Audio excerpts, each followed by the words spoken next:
two teenage boys vanish without a trace. As soon as he opens the door, Flex just like pushes his seat back and like pulls him in the car.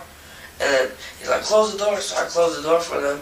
Only to be found brutally tortured and buried in a remote desert. Believe me, I can't believe. His face, you can't believe, just dark purple. A group of so-called friends filmed their final moments. That actually, because Calypso, he was getting mad. He got out the car and then he shot one of them in the leg. And a chilling cover-up followed. While beating them along the way and filming it, they worked together in the end to get rid of the evidence. What led to this horrifying betrayal? Was it a drug deal gone wrong, or something more? So, to your best knowledge, were they dead at that point? Or were they alive? They were making noises. And how did justice finally catch up with the killers? Welcome to the channel. If you believe Ahmed Latif and Colin Romero deserve to be remembered, and their killers held accountable, hit that like button, subscribe, and share this video to keep their story alive and their justice served. Let's dive in. Ahmed Latif, 14, and Collins Romero, 15, were new to the tough streets of Albuquerque, New Mexico. Despite the challenges, they had big dreams of making quick money. For them, the fastest route was selling drugs. In December 2018, they started small, dealing weed, but unknowingly, they started encroaching on a dangerous territory, and they found themselves tangled up with three notorious names: Calypso, Flex, and Fafa. Stephen Goldman Jr., known as Calypso, was the leader of the group. His reputation for violence kept people in line. His right-hand man, Jimmy Atkins, or Flex, was calm on the surface but equally dangerous. Then there was Julio Almentero, nicknamed Fafa, the youngest of the crew.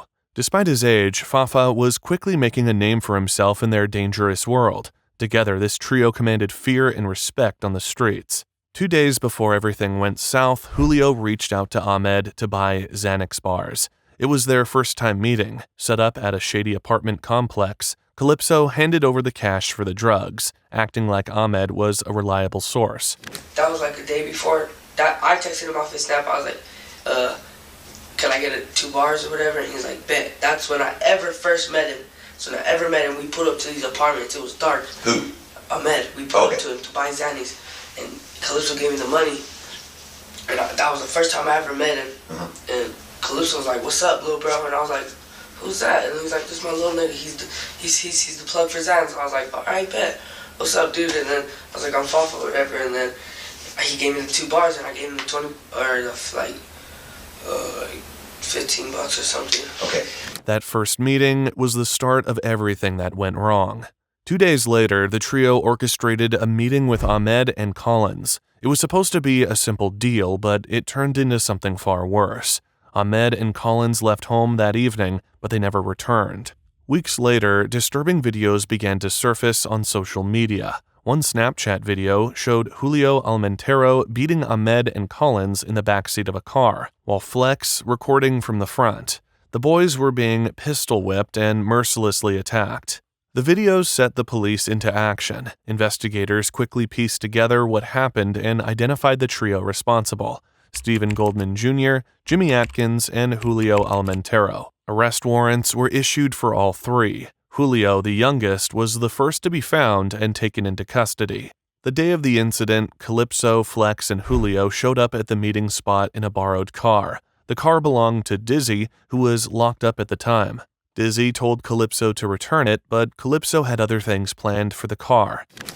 The day of the incident, you, Flex, and Calypso were in what vehicle? White Buick. Okay. All right. So whose car was that? Okay, so Just tell him. Okay, so I already know. I know. Okay, so one of our like old friends, his name's Dizzy. Yeah, it's Dizzy's. Yeah, he went to jail. And He left Calypso the keys, but he left the keys. No, he didn't. For him. Not for him. He was supposed to take it back to his house. Okay. His car to his house. So Dizzy wanted him to take it to his house. to Dizzy's house. Yes. Okay. And then Emilio, he came from Vegas, and he already. Is that the guy that lives right by the police station? Yeah. Oh. And then he came back down, and he already got it. It was like already about like 5 days, and then he closed out the car. Emilio came down, and he got a call from Dizzy. Oh, Emilio did? Yeah. Okay. Dizzy told Emilio to get the keys from Calypso. Okay. When that happened, Calypso didn't want to give him the keys. Okay, so he didn't want it. He didn't want to give him the keys. And I don't know the whole situation, what happened with that, but I just remember, he never got the keys. No, that's He didn't give them to him. No, that's fine. Okay. So I just wanted to clarify that. Yeah. So you, Calypso, and Flex, and Calypso's driving? Okay. Y'all go over to the location that y'all met up with Ahmed and Colin. Is that correct? He kept the keys instead, and that little detail would tie them to what happened next. Ahmed and Colin, both pretty new to this world of drugs, but things weren't going as planned. They weren't just there to make a deal, they were about to get robbed. The car pulled up in front of a house, and Ahmed walked up to the window to greet Calypso. Kind of run me through just briefly how that section came about. You know, when Colin and Ahmed came out to the vehicle. Tell me how that worked. So we parked in front of this house, and we were just sitting there, and then he didn't tell me it was a lick yet, and I was like, he was gonna lick it. Yeah. Okay. He didn't tell me. And I know what that is, but tell me what that means. Like rob. Okay. And I didn't know that, so then we were all high. We were high, like high. We all on what? Xanax. Just Xannies? And then when he came, what I think it was, Ahmed, he came out first. He came out first, and then he got in the back seat, and Ahmed got into the back seat? Yeah. Okay, which? No, he actually came up to the window first, to Calypso's window. Okay. And then shook his hand, and then he was like, just hop in the back, and then. Okay, so which door did he get in? This side. The passenger, or the driver's side? Driver back, okay. Yeah. Right. But as soon as they started discussing the deal, Calypso pulled out a big black gun. He pointed it at Ahmed, demanding more drugs than what he had brought. Calypso wasn't buying it. The situation turned tense real quick. Calypso pressed the gun closer, and Ahmed had no choice but to hand over everything. We were just chilling, and then out of nowhere, Calypso just points his gun at him, and then he had some weed, and then Calypso was just like, where's the rest? And then he's like, this is what you wanted. And then he's like, well, where's the rest? And he's like, how much more do you need? And then that's when Calypso pulled out the gun. And you had previously described it as a like big black. Big, yeah. Did he call it something? I can't remember if you called it. Like they just call it a chopper. A chopper. Yeah. Okay. So, do you know what caliber that one is? No, I didn't. What did it run to? I don't know what it was. I'm pretty sure if you were just to look it up, you could find it, but okay. I'm not sure what it was running to. Okay. So he pulled it out. Where did he have it? On the floor. On the floor in front of him? Mm-hmm. Okay. All right, so he pulled it out and did what? He just pointed at him. He was like, at Latif? Yeah, yeah. Okay. He was just like, just give me everything, and then started passing on him, and I'm just like, well, what do I do? So then he's like, take it, run his pocket. So then I took out his pocket, I took out his wallet, and I threw it, I put it in the mid. Like, okay, so you took out. He told you to get. He told me to get out the wallet. Yeah. Okay. He told me to find. He said, does he have money? And I was like, I don't know. So I looked in his pocket, and he had a wallet. I put it in the middle. Julio lifted Ahmed's shirt and found a handgun hidden in his waistband. And then I took the weed from him. I put it in the middle, and then I lifted up his shirt, and he had a gun. And then I took out the gun. Flex took it from me. Okay, so you took a pistol off of him. I took a pistol off of him, yeah. Then Calypso had a plan. He told Ahmed to call Colin and get him to bring out more drugs. When Colin showed up, he didn't know what was going on. He approached the car cautiously, unable to see inside. Colin got to the passenger side. The moment Colin opened the door, Flex jumped into action. So let me ask you this at this point. When Ahmed or Colin, either one, did either one of them pull a gun out and shoot in the vehicle? No. Okay. No, not at all. Did Colin have a gun? No. Okay. Okay. All right, go ahead. I'm sorry. No. Then what happened? What was that again? You took the gun out of his waistband. Oh, and then Flex took it from me, and then Calypso was like, bring out the weed. He's like, he's all who's inside, and then, because he said that there was like more weed in the house and like more money and stuff. So then Calypso was like, who's in the house and stuff, and then he's like, that's what he said. He was like calling it and like some other people, and then he's all call someone up to bring out more weed, and then he got on the phone with Colin. He made Ahmed get on the phone. Whose phone did Colin use? His own. His own. Okay. Yeah, and then Colin. He called? No, Ahmed called Colin to come outside and bring more weed. Okay, so it was Ahmed's phone? Mm-hmm. Okay, all right. Yeah. Sorry, I got mixed up too. He came out, and then he was like, he couldn't really see, and then Ahmed like cracked the window. He cracked the window. He's like, get on the other side. And he got on the other side, and as soon as he opens the door, Flex just like pushes his seat back and like pulls him in the car, and then he's like, close the door. So I closed the door for them. Julio slammed the door shut and they sped off, taking both boys with them. Ahmed and Colin were trapped, no weapons, no way out, just at the mercy of the people who had just robbed them. The deal was over, but Calypso, Flex, and Julio weren't finished. After leaving the scene, they stopped at a gas station near Tramway and Central. Once the car was filled up, they headed straight for the West Mesa. And then we like start driving off. You want to keep going? No, that's okay. There's just points that I want to. So after you left, after y'all drove away, where did y'all go anywhere after that, or to this gas station? To a gas station? To this gas station. I thought that's what you said. And you said down by Tramway and Central area somewhere? Lomas or somewhere. Lomas, okay. All right. Somewhere's up there. All right.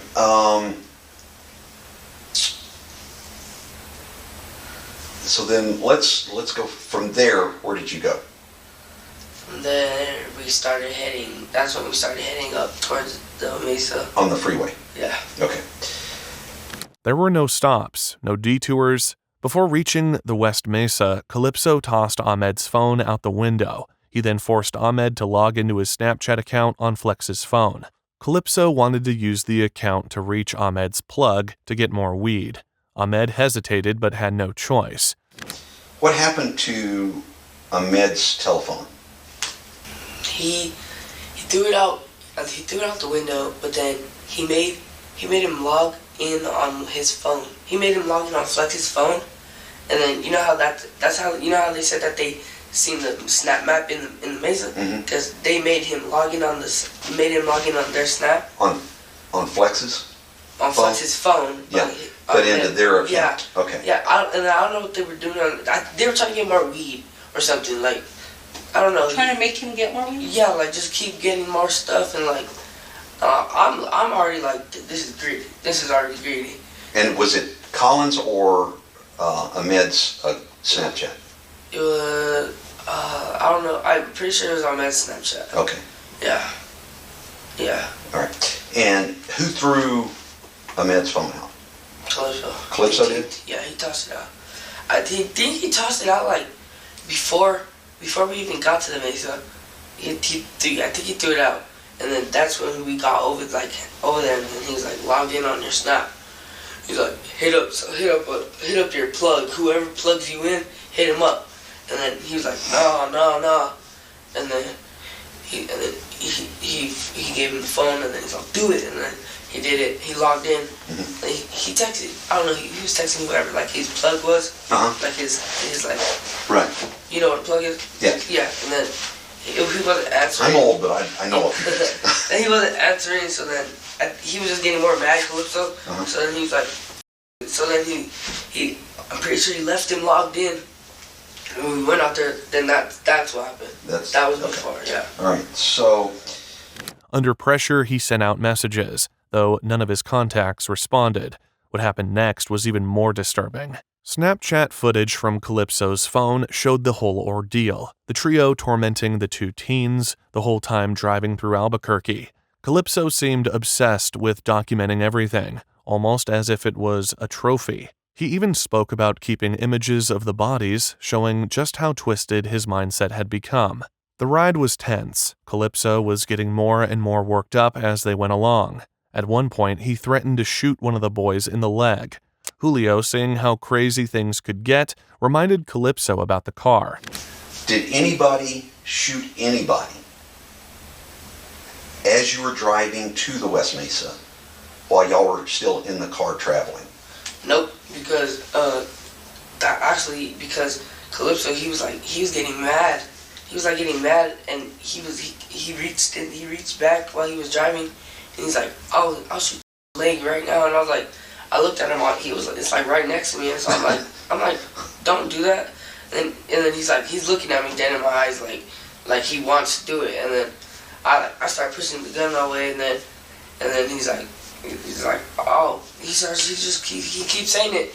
And then I'm like, this is not our car. This is not our car. We can't. And then he's like, and then he starts driving again.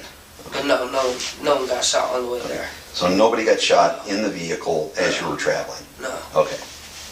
It wasn't enough to defuse the situation, and they continued toward the West Mesa. When the car reached the dirt roads of the West Mesa, it veered off the main path and came to a stop. Then, Ahmed and Colin were ordered out. By this point, they had already been stripped of their shirts and shoes. Calypso wasn't done. He barked another command, demanding they take off their boxers. Ahmed complied first. As he stood there, Calypso stepped out of the car, raised his gun. What do you mean? What happens after you get to the West Mesa? So we get to the Mesa, then we pull off right off of the road, onto some dirt road, and then we go down for a little bit. And then he stops the car and he's like, get out. And he's like, get out. And then they start getting out. And then he's like, take off your boxers. And then they start taking off their boxers and stuff. And then, So, I'm sorry, let me stop you there. So they'd already been stripped down of their shirts and their pants and stuff at that point? yeah. Okay. Yeah. Okay. No, not really. Just like maybe their shirt and maybe their shirt and like their like shoes and stuff. But we left the pants on. And when they got out, he was like, take off your boxers and stuff. Okay. All right. And then what? Then that's when he got out the car. He got out the car. Who is he? Calypso. Okay. He got out the car and then he shot one of them in the leg. That's what I wanted to ask you. Glad you said that. Ahmed dropped to the ground, crying out in pain as blood pooled around him. After firing Calypso called for Flex. He wanted another gun. Flex hesitated for a moment, but eventually handed over his weapon. Flex joined Calypso outside, both standing over Ahmed and Colin. From inside the car, Julio kept his head down. Then came the unmistakable sound of more gunshots. When he dared to look up again, Calypso turned to him and barked. Paralyzed by fear, Julio did as he was told. Okay. Okay, so you get to the West Mesa, Calypso gets out, and I'm sorry, you said... Then I hear the shot, and then I like look and I see that it's from his leg. Which one? I think it was Ahmed first. Ahmed? Yeah, and then I look up and then he just calls Flex, and then Flex, and then Flex gets out.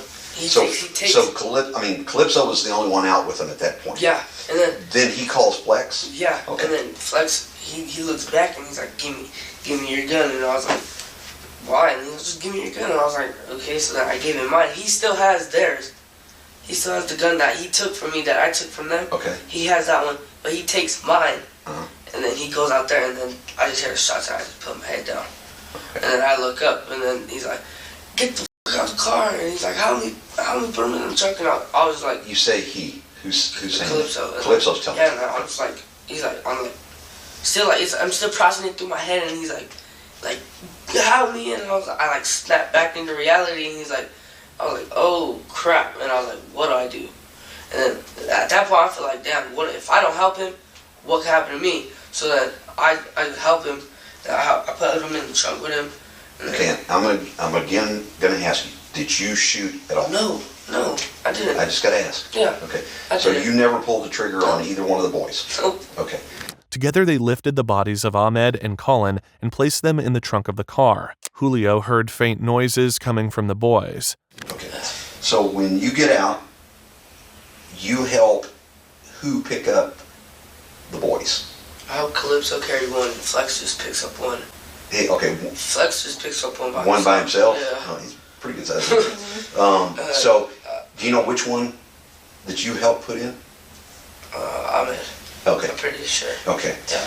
So, to your best knowledge, were they dead at that point? Or were they alive? They were making noises, but I couldn't really say, but I'm pretty sure I feel like he was, but not for not that long. Okay. No, I'm gonna say no. Okay. I feel like no. Okay.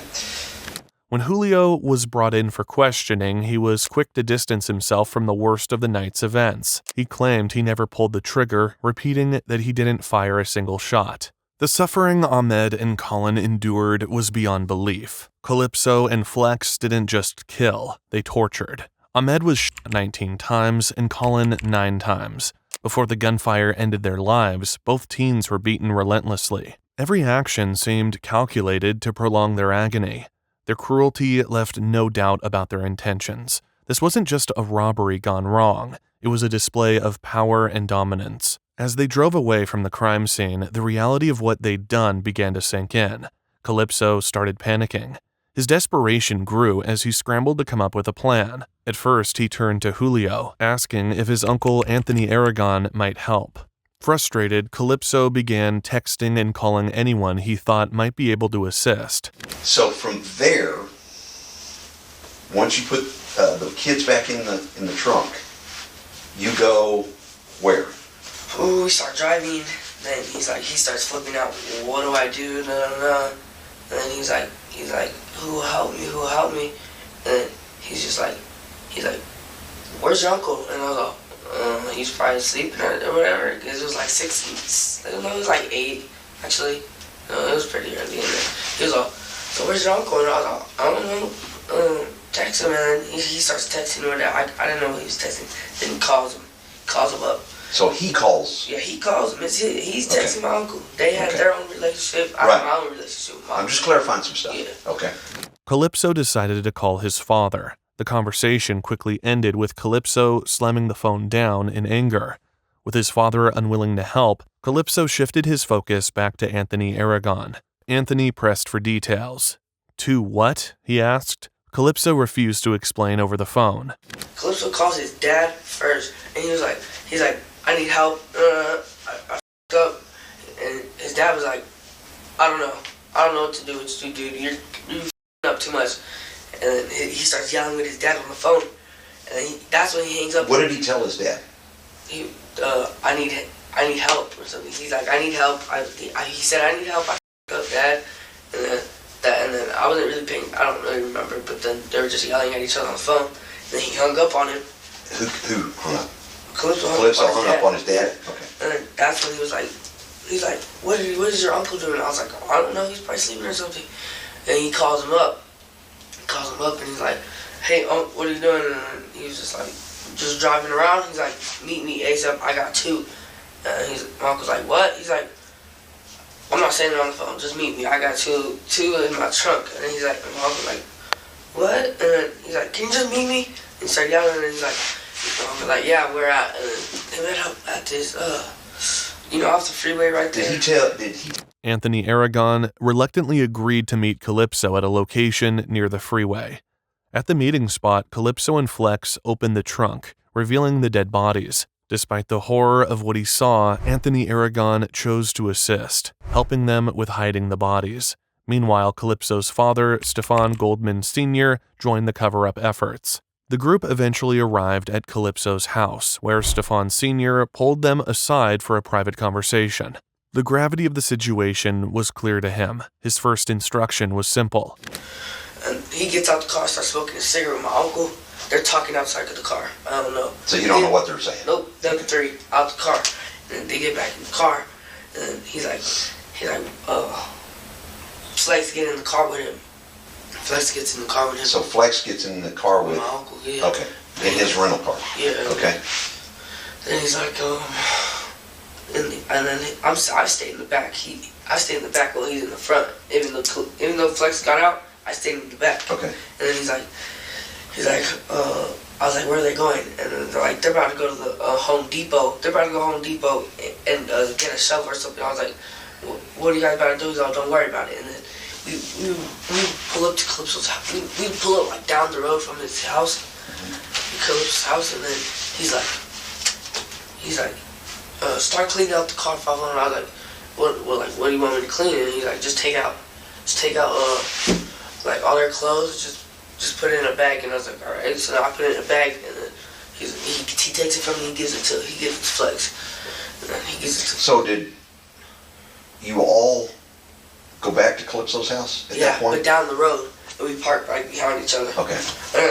We're just sitting there in the car, and he's like, they're just talking. They're like, Dad, this is where I hear it. They're just like parking. They park next to each other after I cleaned out the back seat or whatever. Mm-hmm. And then he's like, he puts the guns in the trunk. And of which car? My uncle's rental. Okay. He puts them in the trunk, and then me and Calypso get into his car. Into my uncle's. And my uncle gets into the Buick. To the Buick. Yeah. Okay. And then Flex and him, they drive off, and then me. Do you know when Anthony went to the store to get the cleanup stuff? No, they haven't did it. They haven't done it. No, they haven't done it. Right. And then I had to clarify that. Yeah, I should have said that before. And then they followed us back to the house, and then that's when that happened. And then we switched cars, and they drove off, and I was like, so where are they going, to the store? And he's like, yup. And then he's like, back out. And then he's like, back out to the Mesa. And so Anthony and Flex is in the white Buick. White Buick with them. And they take off, and the two bodies are in the trunk. Mm-hmm. Okay. Yeah, and then they leave. They leave for like a good 3-4 hours. Mm-hmm. Good 3-4 hours. Calypso, he goes out. I take a nap. I go to sleep. I need sleep. And that's what I'm thinking. Where are you at that his point? House. At Calypso's house. Yeah. Okay. That's where I was staying at the time. Was his dad around at that point? Yeah. Was he telling his dad anything? Him and his dad went into his dad's room, started talking. Then they came out, and he called me. His dad called me in there. He's like, when stuff like this happens, the situation that you're in now, you're not gonna be able to get out. And I was like, I was like, all right. I was like, okay. Okay. He wanted to protect his son at all costs, even if it meant further entangling himself in the crime. Stefan Sr. wasted no time delegating the next steps. He directed Julio to collect the weapons used during the shooting. I was like, all right. And then he's like, go get those guns from the trunk, and he gives me a bag. I go. Calypso tells you to go get them? Okay. So I go get them. And I'm just practically running around. And how many guns? So there was his big one, and then mine. Uh-huh. And then the one they had. The one that Flex had. Yeah. After you took it off of. Yeah. Okay. Yeah. Right. So in total, three. Yeah. Okay. And then I get them for him. And this is at his dad's house. His house. And I get them for him. I take him inside. I take him to his dad's room, and then his dad, he has all these cleaning tools and stuff. Mm-hmm. Not cleaning tools. He has like a case. Like a case that you can put it in. Oh, like okay. a tool bag, like for a gun. Okay. And he just, but like for like kind of a lot of guns, and then Okay. he puts them in there, and he starts wiping them down, and he's like,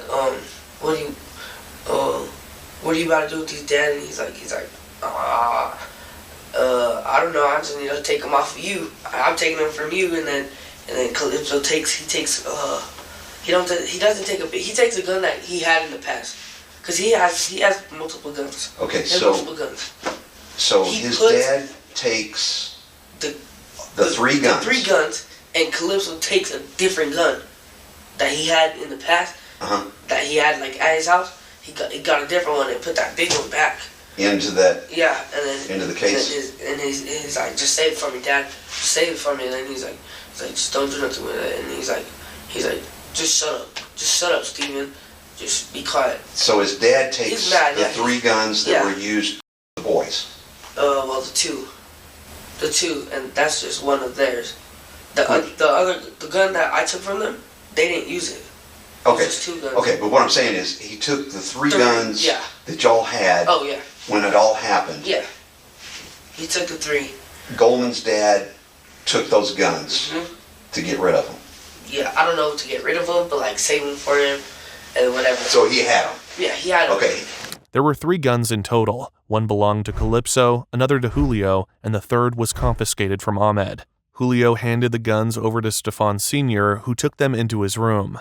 Inside, Stefan meticulously wiped down the guns and placed them in a tool case. Meanwhile, Calypso swapped out his weapon for another from his personal stash. Even with all the tension, Calypso acted like everything was fine, like he still had it all under control. Flex and Julio followed his lead, but deep down, everyone knew things were spiraling fast. Calypso's dad knew exactly how serious things had gotten. Before stepping away, he made one thing clear. Don't talk about this to anyone. Like, okay. Okay, explain that to me. You said like the dad, Calypso's dad tells you what? He says you guys know what you guys did. Like, you guys know what you did. You guys, it's not good. This is gonna be everywhere. And then I'm still looking at him, and he's like, are you okay? This is gonna hit you. And then he's like, this situation that you got yourself in, you're not gonna tell nobody. You're gonna stay with Calypso. And I was like, okay. The group scattered, each person retreating to their own space as the weight of the night pressed down on them. Calypso stayed at his house, his father watching him like a hawk, making sure he didn't slip up. Flex and Anthony, on the other hand, had the task of moving the bodies to an unknown location. They even stopped at Home Depot to grab supplies. Julio was left alone with his thoughts, too shaken to do much else.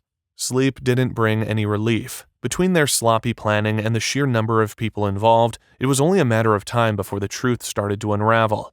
Julio's half-sleep was cut short when Calypso burst into his room. He shook him awake with a desperation that Julio hadn't seen before. Groggy and still trying to shake the haze, Julio pulled on a pair of basketball shorts, blinking at Calypso's frantic words. Nothing made sense at first. Calypso was talking too fast. Then, Calypso shoved his phone into Julio's hands. And he was like, he woke me up out of my sleep like, get up. And I was like, what the f***, dude?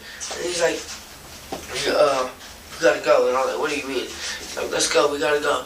And I was like, okay, so I'm waking up, I'm putting my sweats on, and I'm barely getting up. He's like, I'm like, what's happening, bro? And he shows me the phone, and it has both of their faces on it. The screen lit up with a crime watcher showing Ahmed and Colin's faces. Big, bold letters made it clear. Missing. Even worse, the report mentioned the last person they were seen with. Julio barely had time to think before blurting, "Where are we going?" Calypso didn't have all the answers, but his intent was crystal clear. They had to get out of town. The first on the list was finding Flex. Calypso was adamant they needed him, but no one knew exactly where he was. After a few hurried phone calls and wild guesses, they tracked him down at a friend's house. The second Flex slid into the car, Calypso wasted no time. Flex pulled out $200. Calypso checked his own stash. He had close to $800. Julio chipped in $500. It has both of their faces on it, on the crime watch or whatever. And I was like, what is it saying or whatever? And he's just like, that they're missing and that the last person they were with was me. and I need to leave. So I was like, all right. Calypso. Yeah. Okay. So I was like, all right, dude, where are you? Where are we going? He was just like, let's just. He's like, well, we need to find Flex. And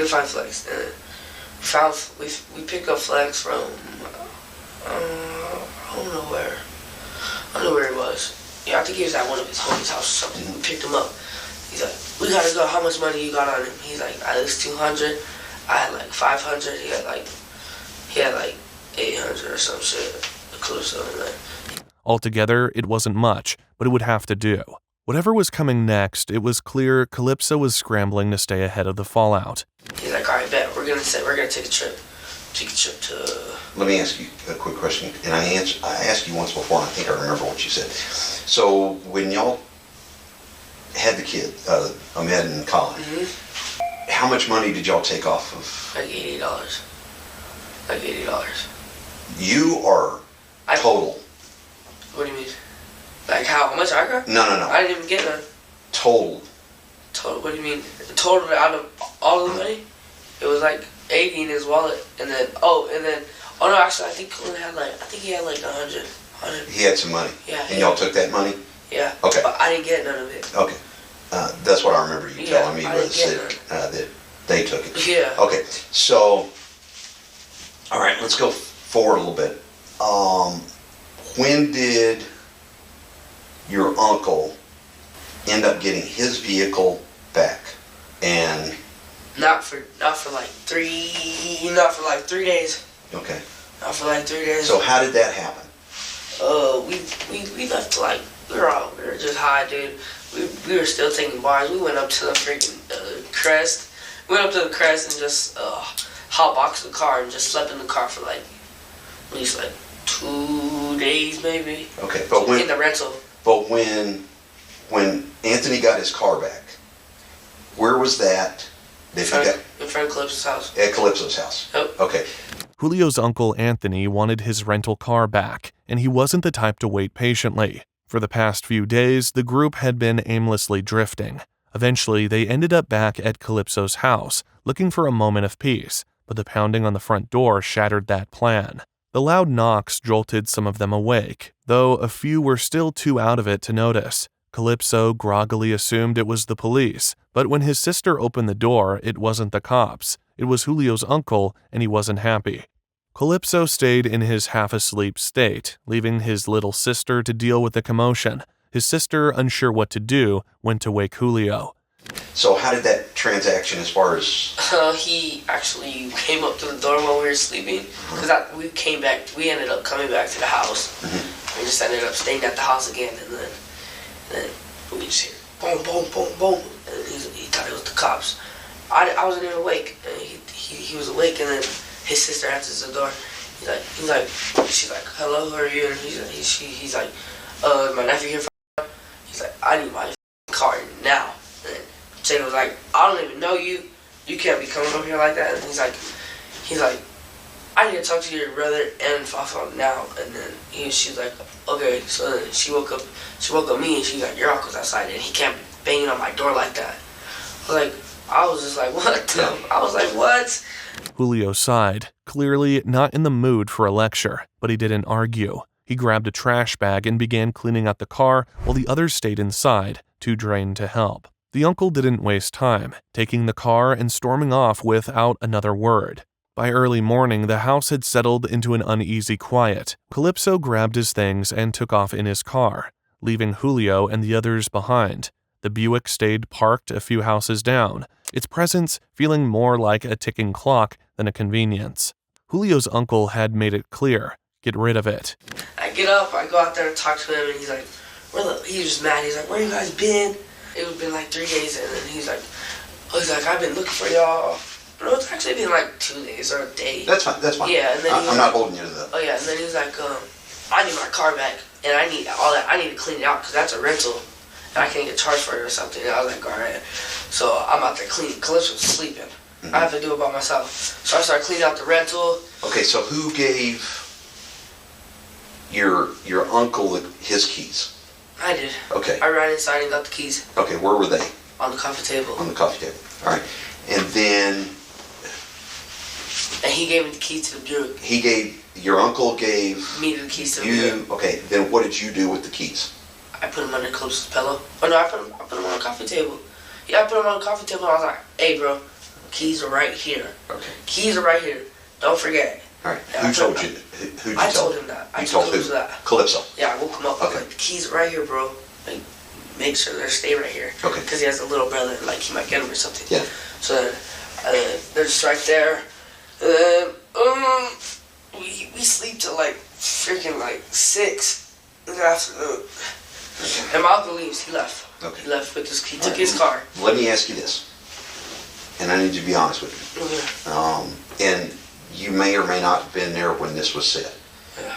Did your uncle tell you, Calypso, or Flex that you're aware of? Did he tell them that they needed to get rid of that vehicle? Yeah. What did he say? He said that he tried to clean it out or something. He tried to clean it out or something. He's like, Yeah. I can't clean it. He's like, I can't clean it, so you guys need to get rid of that car. Did he tell them how they needed to get rid of it? No, he was just like, you guys need to get rid of it. Do you remember? You don't remember him saying anything specific? No, he didn't say nothing specific. He's just like, get rid of it. Like. But beyond that, Julio had no clue what the plan was, or if there even was one. Later in that day, in an attempt to return to some sense of normalcy, the group went out for food. They headed to Dion's, a local pizza spot. At first, everyone pretended things were fine, but then Jada, upset about Calypso's upcoming move to Portland, broke down in tears. After comforting Jada, he left with her, leaving Julio and the others to sit in uncomfortable silence. So we go get some food in it. We go get some food. We're driving around, and we go to Dion's. We meet up with Emilio at Dion's. We eating a pizza. We eating pizza. Me, Calypso, Emilio, and his girlfriend, I think. Yeah, we're just at Dion's. We're just chilling, and Calypso gets picked up. Oh yeah, then his sister comes. His sister meets him there. That's what we're doing. We're at Dion's. He meets up with his sister there. Which sister? Jada. Jada. Okay. Jada. This is when he's leaving to. Where is it again? Nebraska. Portland, yeah. And he goes that's the day we were at Dion's. Jada pulled up. She's all crying or whatever. Mm-hmm. She's like, I don't know when I'm gonna see you again, but I love you and stuff. And I was like, all right. And then we eat a pizza, and then he gets in the car and he leaves. That's when he leaves to Portland. Calypso absconded to Portland, from where he was later taken into custody. While still at Dion's, Julio got a call from Calypso, using his sister's phone. Calypso told him he'd left the Buick's keys in Emilio's car and needed them delivered to his dad immediately. There wasn't much explanation, just urgency. Julio jotted down the phone number Calypso gave him and waited for the next call. When Calypso's dad finally called, his instructions were straightforward but strange.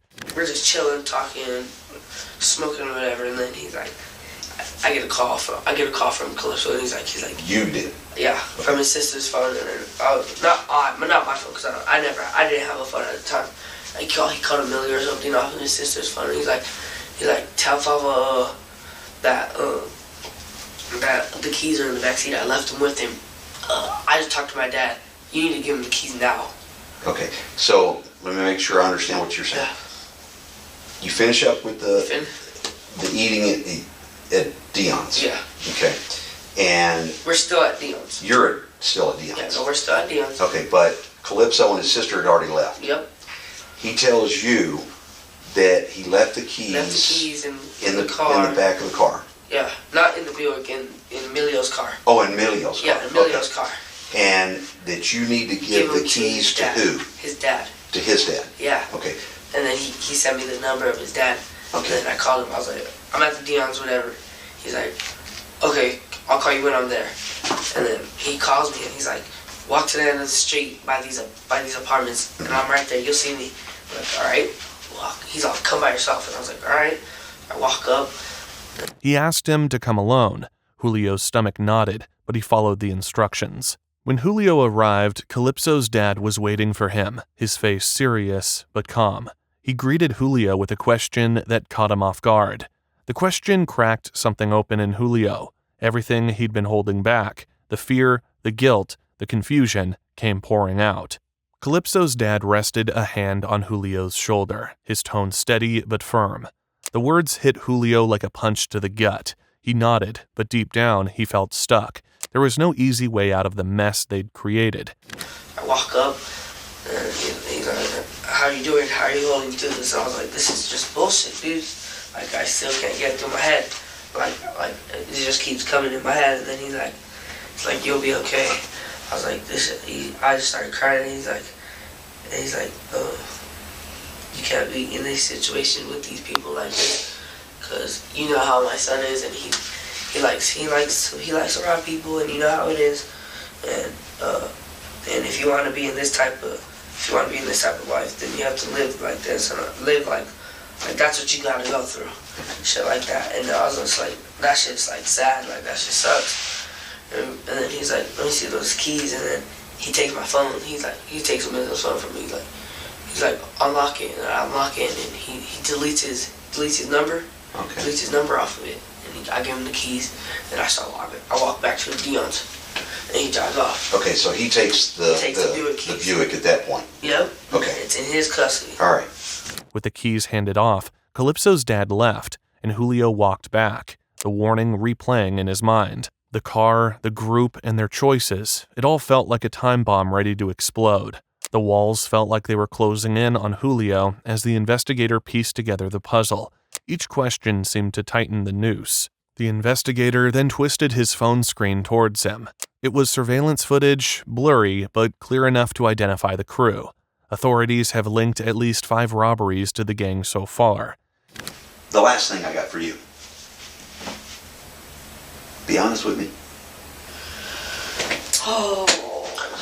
I already seen it. Huh? I already seen it. What is it? I already seen it. Tell me what it is. Be honest with me. The YouTube video from me running. I told you. From what? From running in Walgreens in Vegas. Who took the video? Let me see. Who took what? Who took Look the at video? it. See what it is. Let me see. Who took the video? See what it is. I don't know. Yeah, I don't know who took. That's security cameras. Yeah. Oh. Yeah, that's security cameras. Is it the video? But the good thing about that, I'm good on that, because I never hopped the counter, so. Who hopped the counter? Calypso and that dude right there. Who's that dude? One of his homies. What's his name? Is it the video? Yeah. Oh yeah, I found that Yeah. on YouTube. Yeah. Okay. So I didn't hop it though. there was five of them up there. 5 cameras? No, 5 drugstores. 5 drugstores that got hit? Yeah. Yeah. How many were you with them? I was there for 3. 3 of them? 3, and they had me stand like while they hopped over. They had me stand like in the front and watch. Like, it was coming. Okay. He described his role trying to downplay it. I was just the lookout. They did the jumping and grabbing. The crew's targets weren't random. They focused on pharmacies, specifically aiming for cough syrup, the kind used to make lean. Julio explained how the bottles were transported to markets where their value shot up. It was quick money. The investigator pressed harder. So, what were they taking during those? Lean. Huh? Lean. Promethazine. Lean. What is that? Like Cough syrup. Cough syrup. Oh, it's the Lean. to make the drink. Promethazine. Yeah, to make the drink with Yeah. Sprite. Yeah. Yeah. So, is that all they were taking from there? Yeah. They weren't taking Xannies or anything else. No. Just the. The lean. That's what they were wanting. Okay. So I told you. they took I that. know. I already know. I told him because I'm like, dude, what else are you getting yourself into? Yeah.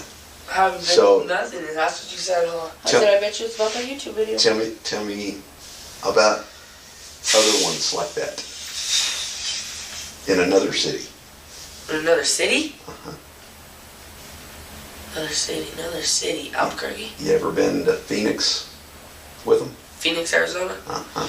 Yeah, that was the first one, and I was sleeping. They stopped in. I thought it was. Well, around Phoenix. Yeah. I was It may not have been Yeah, I actual. was gonna try to mark Phoenix, the right spot, but yeah, they went up in there, and I was asleep. but is that what they were taking? Those I was asleep in the car, and I woke up. I woke up to him running out. I woke up to him running out of the store. Of which? Of Walgreens. Of a Walgreens? Yeah. Okay. And... Or a Walgreens, a Walgreens or a CVS. Okay. So, is that what they were taking there too? Huh? What did they take in the Phoenix area? Lead. Same thing. Same thing. Yeah. Okay. He was saying he knew somebody out there. Mm-hmm. He knew somebody out there in Vegas or in California that pays like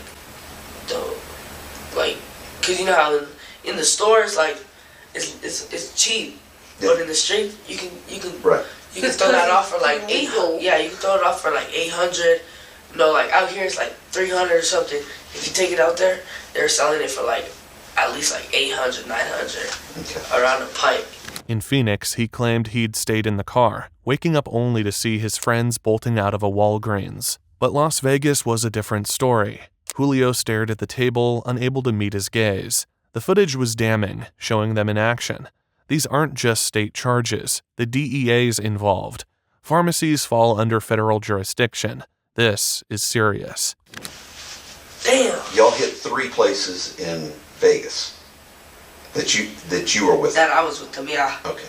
He probably hit like at least. I know of 5. Yeah, he hit. I know hit of a lot.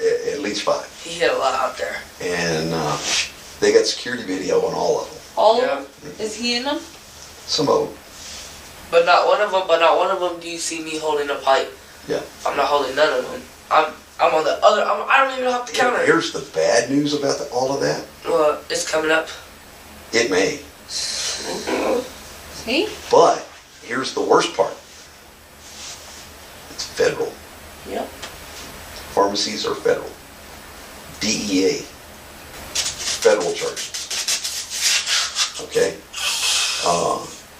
And I know that you think I could still get in trouble just for being with them? you could. Bad news. But, again, with you being honest with me, Yeah. I think that'll help you. Help. Yeah.